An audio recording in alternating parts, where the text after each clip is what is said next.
Okay, so let's recap a little bit. We've introduced a primitive that we call a block cipher, and we've talked about metrics for its security.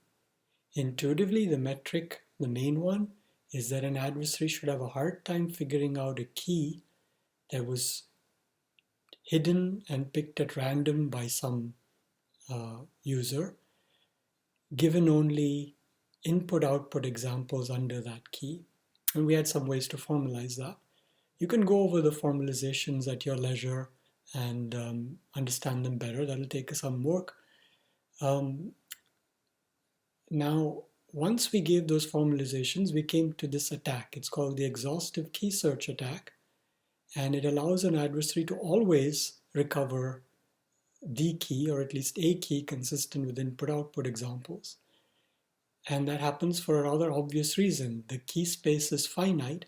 It's possible to exhaust it and test every candidate key versus the target one. We've written the attack as an adversary in pseudocode. This is how you'll be writing adversaries. And it plays one of our formal games. It calls this FN oracle on messages of its choice, gets ciphertexts, and uses those to test each candidate key. And whenever there's a match, then it decides that that candidate key is most likely the target one and returns it.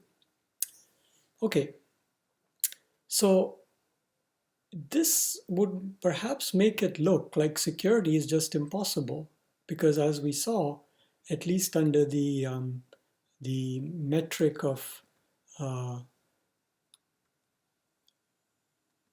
consistent key recovery, this adversary has an advantage of 1, meaning it always wins.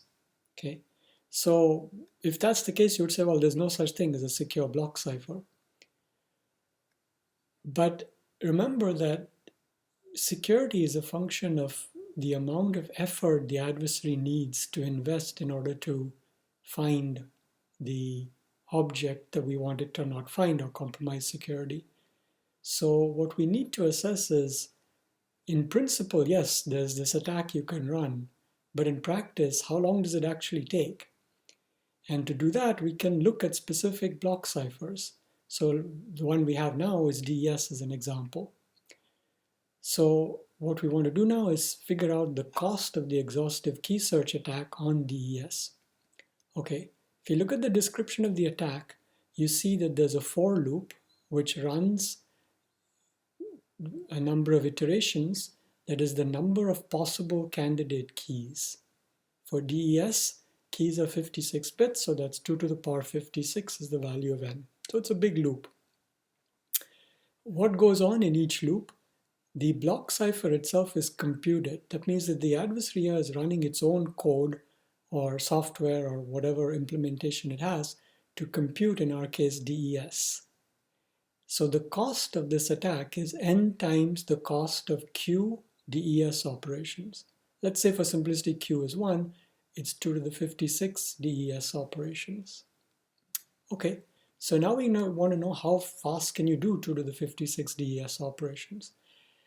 Our adversary is, we should assume, is fairly well invested. It's has enough resources to not just use software, but go buy the best possible hardware, because the faster it can run DES, the faster it can crack that key. DES hardware allows you to compute DES at about 1.6 gigabits per second. That's a bit rate. Remember, the plain text is 64 bits. If you put that together, your chip can perform about 25 billion DES computations per second.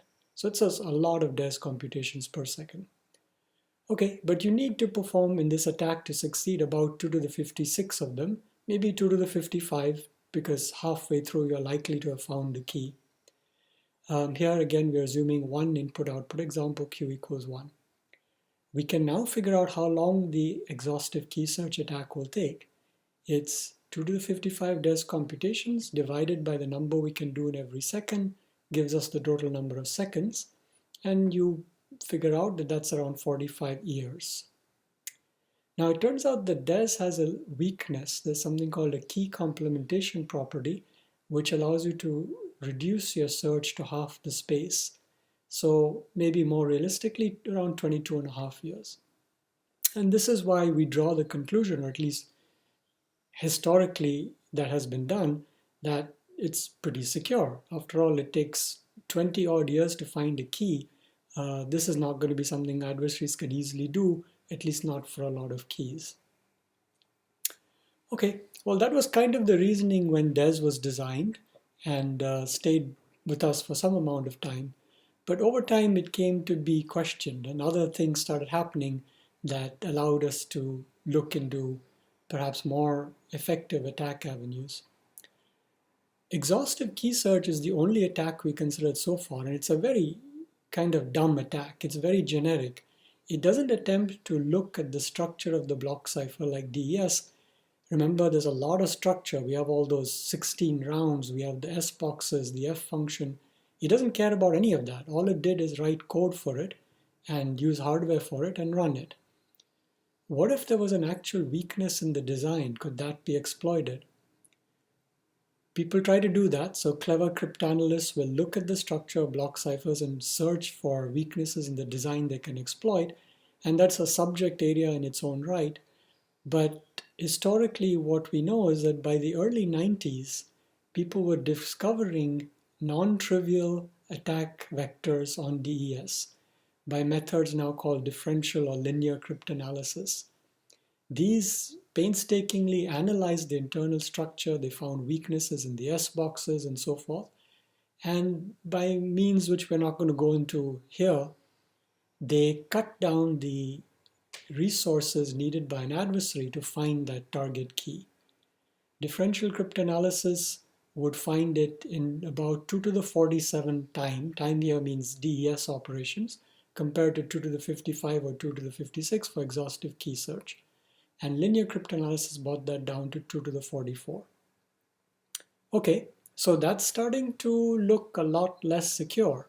So one may ask, what was the historical reaction to this? Did people jump up and down and panic and throw DES out the window? They didn't actually. So one of the reasons was that in the metrics of the 1980s or in the cost framework back then, they looked at this attack and they realized that you actually have to store, in the second case, 2 to the 44 input-output pairs for DES, and that takes hundreds of terabytes of data.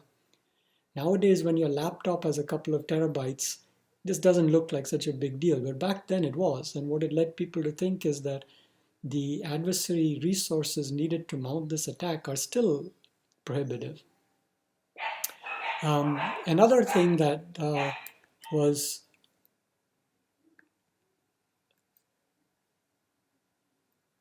an element of these attacks is that it wasn't just the running time that's restricted. It's also the case that the number of input-output examples, remember we call that Q, has this value. So whereas exhaustive key search can work with 1 or 2 input-output examples, which is quite easy to get, here we're assuming the adversary has access to a lot of data that the legitimate users have actually encrypted. That is another thing. It's not clear how it's going to happen in practice. And so these attacks were sort of viewed as relatively theoretical, and DES went on. But a few years later, not so much later, this perspective changed drastically, and people effectively decided that no, DES is done for. We just can't use that anymore. It's not secure. So why would that be? It wasn't like there was some great cryptanalytic breakthrough, but rather let's go back and look at the exhaustive key search attack, which is shown here, the code of it.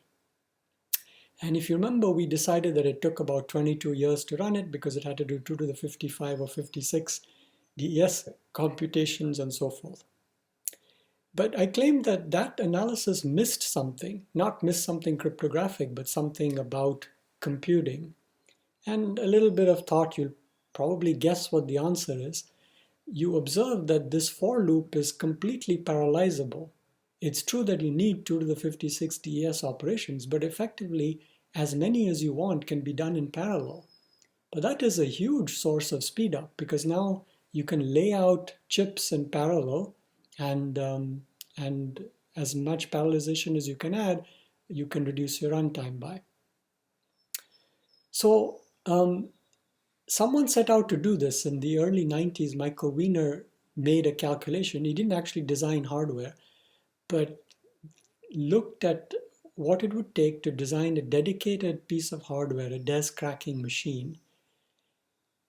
One of the interesting elements emanating from this is that the cost metric for adversaries changes. We so far thought of cost as running time maybe, but Wiener's idea was that cost is dollars. Let's say I have $1 million to invest. And he computed that, with current manufacturing costs, I could get about 57 chips, but each of those would have many, many DES processors. And the bottom line is that he could find a DES key in about 3.5 hours. So this is an absolutely drastic reduction in running time, and that's not security at all. So now we see that DES is at great risk. Nation-state adversaries will have little problem investing millions. They can even invest more, and so the risk is quite real. How did this play out in terms of visibility? One of the ways cryptography is evaluated in practice is through challenges.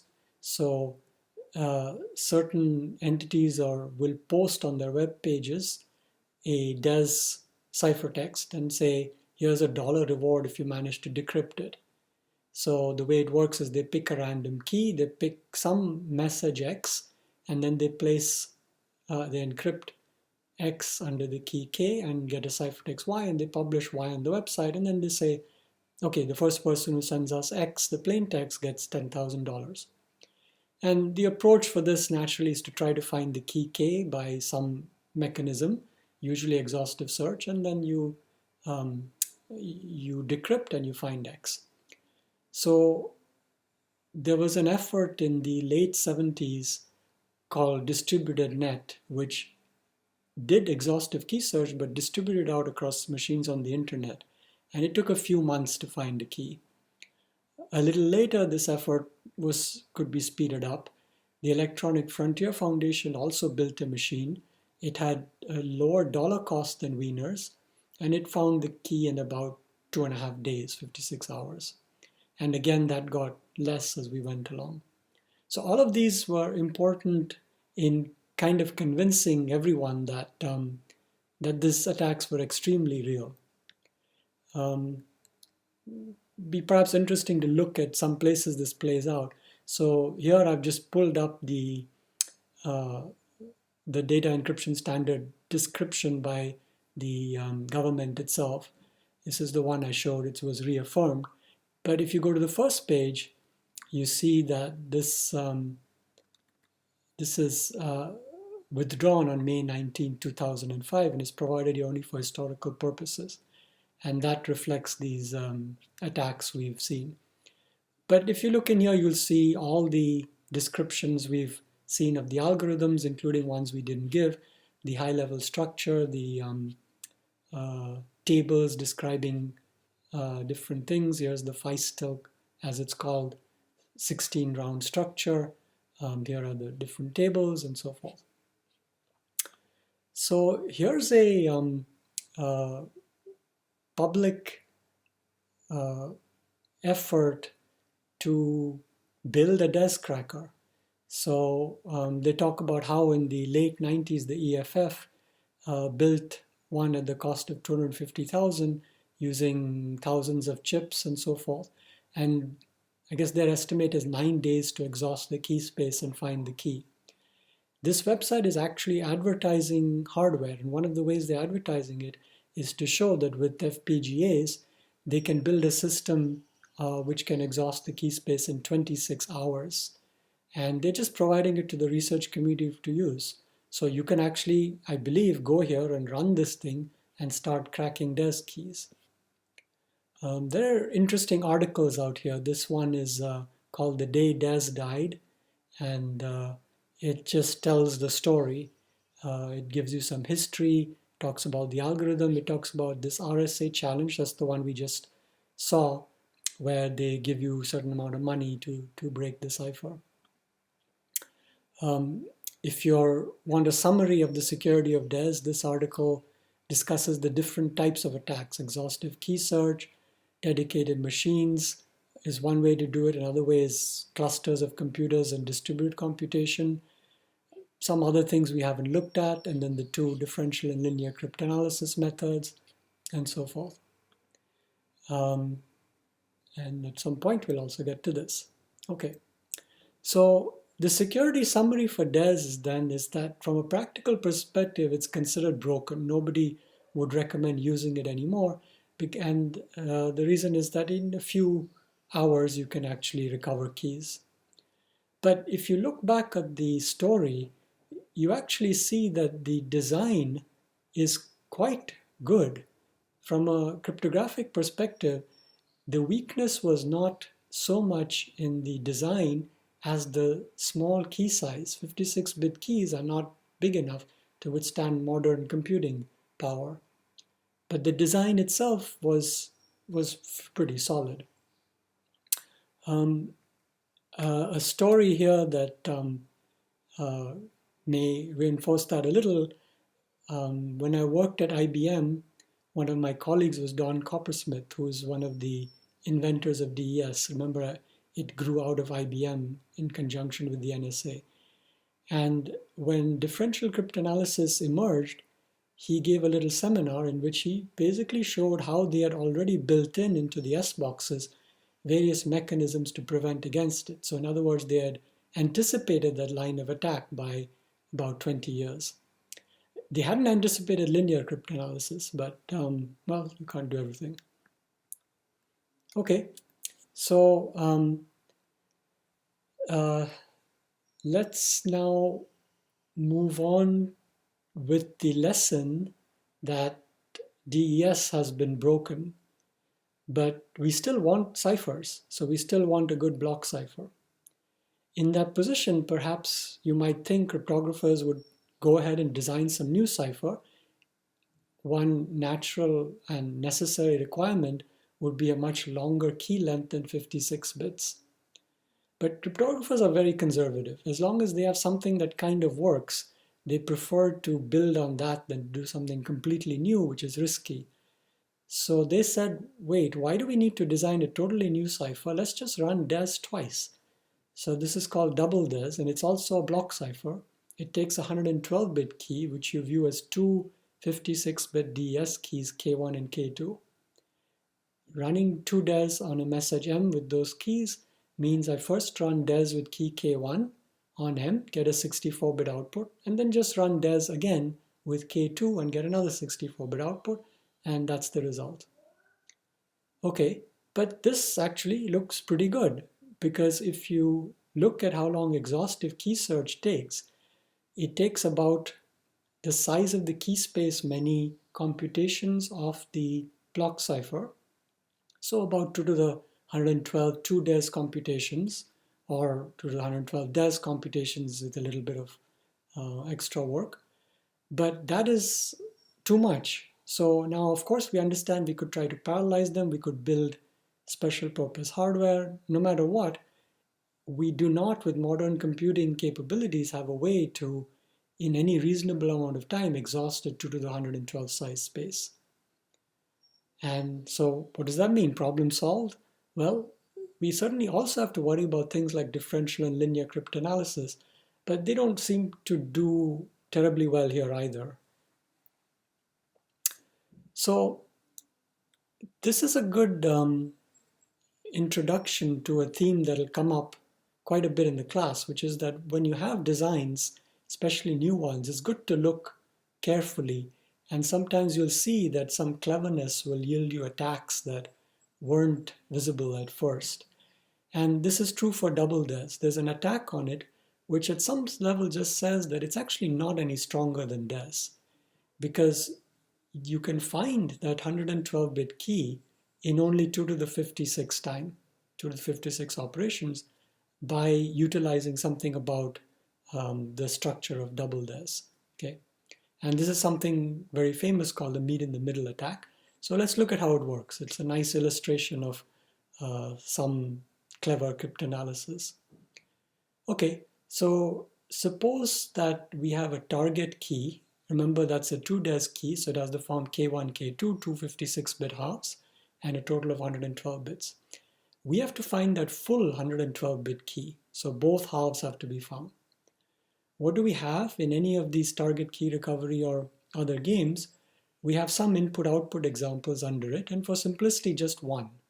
So we know that we have message M and ciphertext C such that C is the result of double-des encrypting M under the hidden target key. And from that information, we're trying to figure out both K1 and K2, right?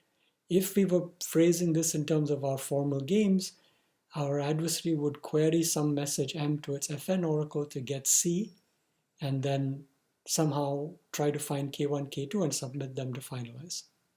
Okay, so now let's get to the math that makes the attack possible.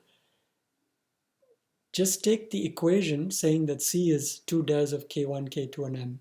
If you expand it out, that means it's des under K2 applied to des under K1 of M. Okay, but now rewrite that in this way. Remember, a block cipher is invertible if you have the key. So I can apply des K2 inverse to both sides of this equation. Here I get des K2 inverse of C. Here I will kill this, and I'm left with des K1 of M. This is a mathematically equivalent formulation of this definition. But cryptanalytically, it's a lot more interesting and useful. Why is that? Because we see that each key appears on only one side. This K2 is only on the left, K1 is only on the right. What that allows us to do is search for them separately. So here's what it'll look like.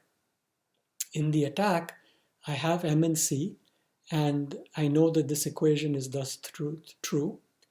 And let's list all possible DES keys as T1 through Tn, so n is 2 to the power 56. Note this is not all possible 2-des keys, it's all possible des keys. Now I create a table, L for left, where for every choice of candidate key T sub I have computed the result of applying des with that key to the target message M and stored it in the table as an entry. This is just a vast array, a 2 to the 56 size array. Having done that, I leave it alone and I build another table called write. I again take every possible 2 to the 56-bit key, and I then apply des inverse under that key to the ciphertext C. And that gives me the table entry, and I have 2 to the 56 such table entries here. Okay, why have I done this? Because notice that this equation says that the keys for which I look, K1 and K2, satisfy the condition that their corresponding table entries are equal. K1 appears somewhere in this list. It has to, because this list is all of their keys. K2 appears somewhere in this list for the same reason. The entry here for K1 is this. The entry here for K2 is this. But according to the equation, they would be equal. Now, of course, I don't know where K1 and K2 are, but I can look for equal entries. So having built the tables, I scan them, and I find a pair of indexes I and j such that the ith entry of the left table matches the jth entry of the right table. If that is so, I guess that the corresponding keys, ti and tj, are in fact K1 and K2, and I return them. So I found a key at least consistent with the input-output example. Okay, and now the point is that this attack took only time about 2 to the 256 multiplied by 2, since that's the cost of building these tables. So here's some details. This is done so that in particular you get some practice with writing adversaries in the style we need for the class, which means that they're formally playing the different games that we define. So here's an adversary playing either the KR or TKR game.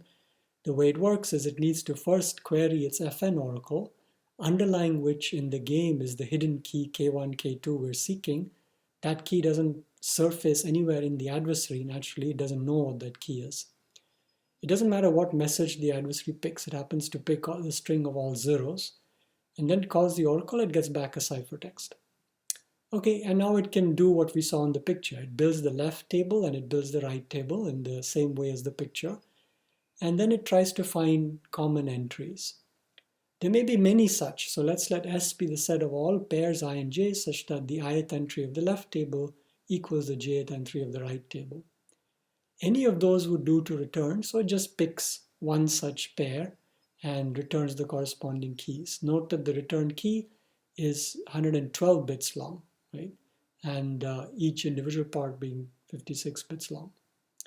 So the non-trivial thing about the attack is that its time is something like 2 to the 57 DES or DES inverse computations to find a 112-bit key. So it's drastically better than exhaustive key search. Okay, and that's why this is both non-trivial and interesting. Now, it turns out that the way the attack is written here, while it finds a consistent key, it's rather unlikely to find the target key. But you can easily change that by just using more input-output examples. But for simplicity, we haven't done that. Okay. So we just decided that maybe 2 DES is not a great idea. And again, we can go back to sort of the philosophy under which you might say, well, okay, is it time to now do something completely different? And again, cryptographers will say, no, wait a minute. Well, we haven't yet been pushed that far, because why do we have to stop at double DES? We can do triple DES. So here there will be 3 keys, and triple DES actually has a few forms. In this one, you have a 168-bit key. That's 56 times 3. So the key looks like 3 DES keys. And applied to M, the way it works is you first apply DES under K1 to M, take the result, apply DES under K2, but with an inverse, and then you apply DES under K3. Now the inverse doesn't really matter for security. Either way it's DES, but it's useful in some implementations, in particular because if you set all the keys K here to be equal to each other, then this just becomes DES. Another version of triple DES uses only 2 keys by making the first and the last one the same. Okay? But in either case, now that we know these meet-in-the-middle attacks are possible, we would look for them, and we find that they do exist. But what they do is that instead of 168-bit strength, 3 DES here has 112-bit strength. But better attacks than that are not known. And 112-bit strength is quite enough. And so this is viewed as a pretty solid design. And due to that, triple DES got adopted very widely. It was used for the banking sector and financial transactions. And for a long time, it was kind of the block cipher to swear by. So nonetheless, we have now got a new block cipher. So what are some of the reasons for that? Something that we'll see emerge later is that how secure a block cipher is not just a function of its intrinsic properties, but of how we measure security. And that measuring merely how well it resists key search attacks is quite weak, in the sense that the properties we really want from block ciphers go well beyond that. And we'll see later that there's something called a birthday attack, and that this is a problem in practice. And it's peculiarly able to break a block cipher with a time that depends not on the length of the key, but on the length of the block.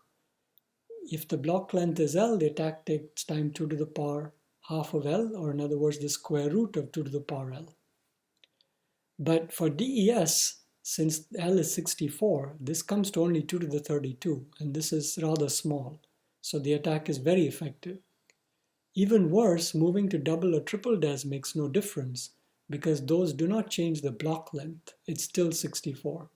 So this attack is very effective. Okay, so what that tells us as a conclusion is we'd like block ciphers to not only have larger keys, but also larger block lengths. Now, I haven't told you how this attack works, but even more, I haven't told you what it accomplishes. It doesn't find the key. It does something else, and eventually we'll get to that. But already, for example, you can see in this page that the these birthday attacks were acknowledged to be of enough importance that effectively the government eventually didn't retire even triple this, right? So it says here that Institute of Standards and Technology announced the withdrawal of approval for triple this. And it explains why they're doing this and what are the consequences. And it says it suffers a fundamental weakness linked to its small block size, right? So that's exactly what we're talking about, not the key size, but the block size. And they go on to explain what it is. And in a nutshell, it says that when you're encrypting stuff, adversaries can figure out, for example, the XOR of two messages. And we'll see more about that later. Okay, so at that point, it became kind of desirable and imperative to actually design from scratch a new cipher. And while DES was designed in this sort of very limited world in terms of cryptography, where IBM seemed to be the only entity working on a cipher and the government got together with them, a rather interesting and different methodology was used by the National Institute of Standards to create what eventually became the AES, or Advanced Encryption Standard. What they said is that there's so much expertise out there that you people, cryptographers, should be the ones doing the designs, and our job will be to just select a winner. So they launched a competition. They said, give us a block cipher with a certain prescribed key length, 128, a block length 128. Note how these have grown relative to DES. And of course, it has to be secure in all the usual ways. And we'll evaluate them and eventually pick one. Now, in addition to these increased key and block lengths and effectively higher demands on security, they were really aggressive about performance. They actually wanted the new cipher to be faster than DES in software because the use of cryptography was just growing to such an extent that they didn't want block cipher performance to become a bottleneck. But you can see that these are fairly aggressive targets, right? You want higher security and higher speed. In any case, the cryptographic community loved this and they were happy to return a whole slew of designs. You see the names of many of them here, creative things like planets and animals and gods and many other things.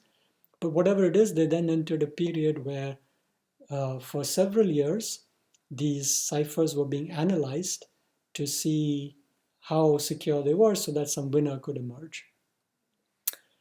Now, after about 3 years, the winner that emerged was Rheindahl, which became the AES. But that hides a huge amount of process over there. So if you look back at this process, the National Institute of Standards didn't try to break everything, and they had a very simple methodology for evaluating security, which is just to throw it back at the cryptographers and say, okay, you all have proposed these designs. Now you all go and beat up on each other's designs, and let's see what's left standing. And so the people did that, and several of these things fell. But many of them didn't. So many of them were really quite secure and were standing in the end. And at that point, the agency had to select something. And how did they do that? Well, they didn't necessarily make it entirely public, but the general understanding people have is that the rule is the fastest unbroken cipher wins. So of the ones that were secure, Rendall was presumably the fastest. Okay, so that's the new cipher. Now, this cipher, I'm not going to on the slides look at it in great detail, although we may watch a movie about it. It's somewhat more elegant, you might say, than DES in the sense that it's more mathematically structured and has fewer tables. It has rounds. No cipher is really possible without rounds as far as we know, but there's only 10 rounds. It begins with an expand operation, which is like a key schedule, take the 128-bit key and return 11 subkeys, each 128 bits. You maintain a state as you start by XORing the message to the first key, subkey to get that state. And then you go through your 10 rounds. In each of them, you first apply something called a substitution operation to the state. Then you apply something called shift rows. And then for all but the last round, you apply something called mix columns. And finally, you XOR in the next round key. And you return this 128-bit state. So we can, of course, delve into the insides, but better is to see if we can watch this video, and I'm going to try to do that. So let's see if we might be able to play that.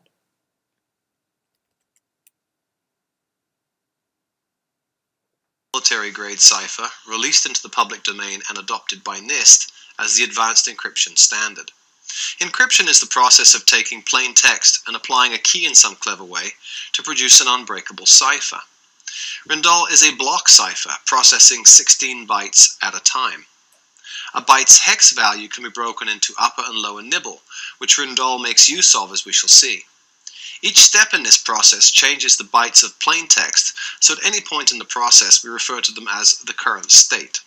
First, let's look at the encryption process. This is a series of transformations beginning with an initial round and finishing with a final round. In the middle, a round of 4 transformations is applied repeatedly. For a 128-bit key, 10 rounds are used. This is sufficient to protect classified information up to the secret level. Top secret information requires longer keys. Let's look at these 4 transformations in detail. Subbytes, shift rows, mix columns, and add round key.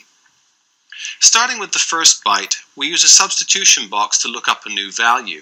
We begin by selecting the row using the lower nibble and the column using the upper nibble. This gives us a new hex value for the first byte, D4. We then repeat this process for the remaining 15 bytes of the state. The next transformation is to shift the rows. This is done by progressively shifting the first bytes of the row depending upon the row number. Row 0 is not shifted at all, row 1 is shifted 1 byte, row 2, 2 bytes, and so on.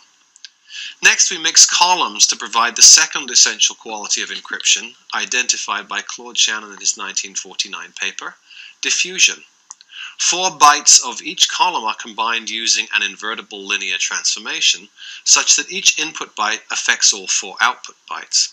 This is done by taking each column at a time and applying an MDS matrix. Finally, in the add round key step, a subkey is combined with the state. We add the subkey byte by byte, shown here 1 column at a time. For each round, a different subkey is used. The subkeys are derived from the main key, as we shall see next. The concept of using a substitution box to confuse the relationship between the key and the ciphertext was the work of Claude Shannon, the father of modern cryptography, and is used in most modern ciphers. Interestingly, he died in 2001, the year Ringel was released into the public domain. Let's look at what's known as the key schedule. This is where the key is expanded from a short key of 16 bytes into a number of separate round keys also of 16 bytes. The transforms are rotate, subbytes, and archon. Subsequent columns for this first subkey are generated from the key until a new 16-byte subkey has been created. Once this is complete, the process is repeated to create the next subkey. The first transform in creating a subkey is rotate, and rotates 8 bits to the left, such that the high 8 bits wrap around and become the low 8 bits of the result. Next, a subbytes transform is performed, similar to the encryption process. Finally, archon is defined as exponentiation of 2 to a user-specified value. In practice, this is performed using Ringel's finite field. This process is repeated for the remaining columns of the subkey. Since we need a different key for each round of the encryption, the process is repeated until we have 10 subkeys. The cipher uses 10 rounds for 128-bit keys, 12 rounds for 192-bit keys, and 14 rounds for 256-bit keys.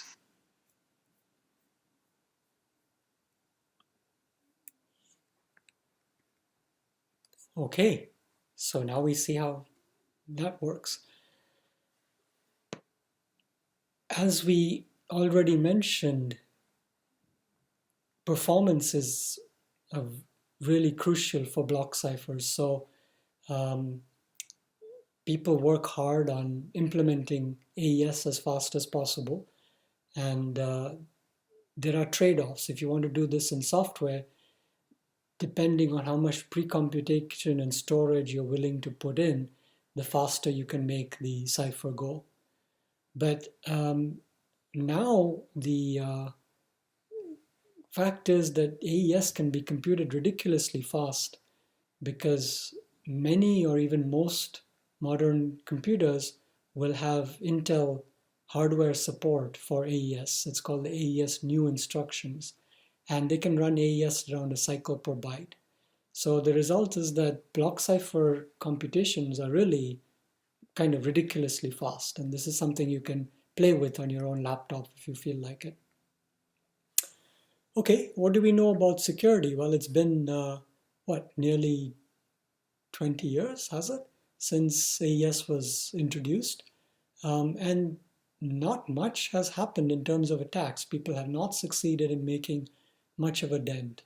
So of course, you have an exhaustive key search attack that'll take 2 to the 128 time being number of AES operations. But given the magnitude of that number, even with hardware and parallelization, it's not practical. How much can you do with more clever methods that try to exploit the structure of AES and find weaknesses? Hardly a dent. The estimate is about 2 to the 126 time. Now, another way cryptographers assess strength is they look at reduced round versions of AES. For example, suppose instead of 10 rounds, we run it for only 5 or 6 or 7. And there are attacks on these reduced round versions. There are also attacks on sibling algorithms which have different key sizes than the basic 128 AES. There are also attacks of other kinds which we haven't studied, which are called related key attacks. None of these seem terribly practical, but one thing to be really careful about is that there are many ways to attack block ciphers and cryptography in general that go outside the models of the mathematics that we look at here, and they exploit what are called side channels. For example, the timing or the time taken by AES operations, and there are some very effective attacks in these dimensions that it's important to be aware of. So here's an exercise to practice. What this allows you to practice is your understanding of the definitions, and it gives you a start in developing the ability to break things. So what it does is it defines a particular family of functions by giving pseudocode for it. It happens to invoke AES as a subroutine inside. And then once this is defined, there will be a question.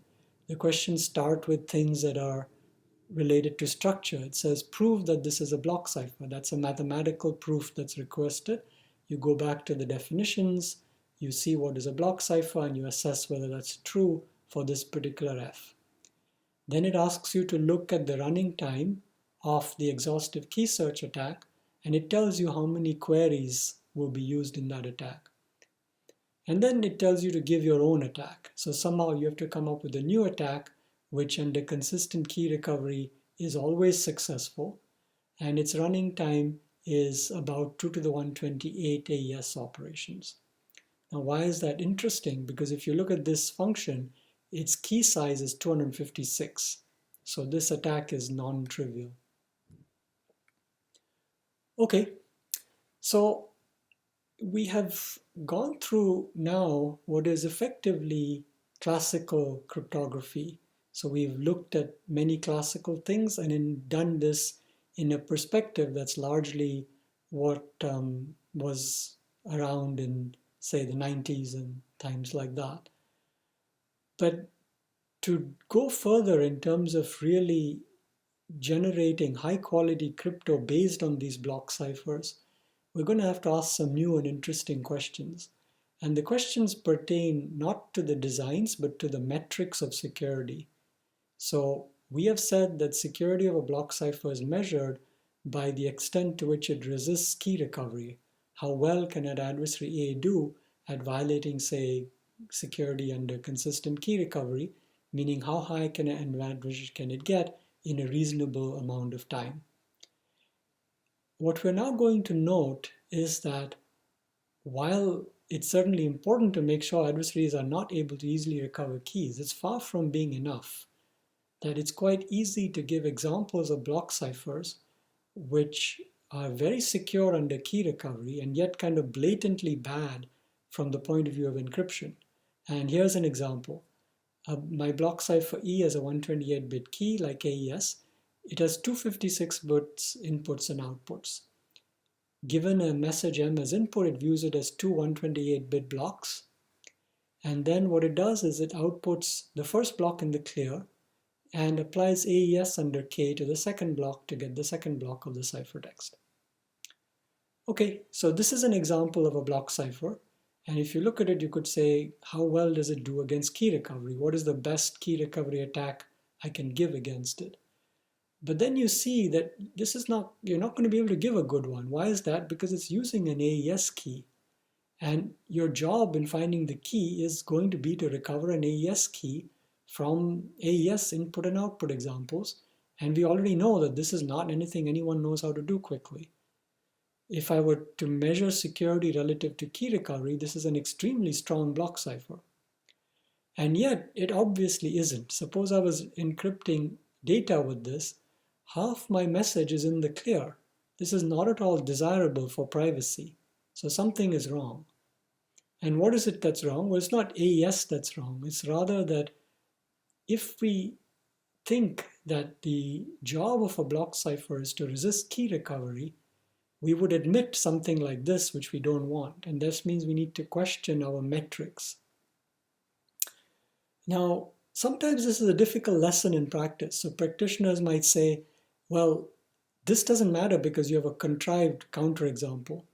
But the point of the counterexample is not the algorithm, rather than an illustration about metrics.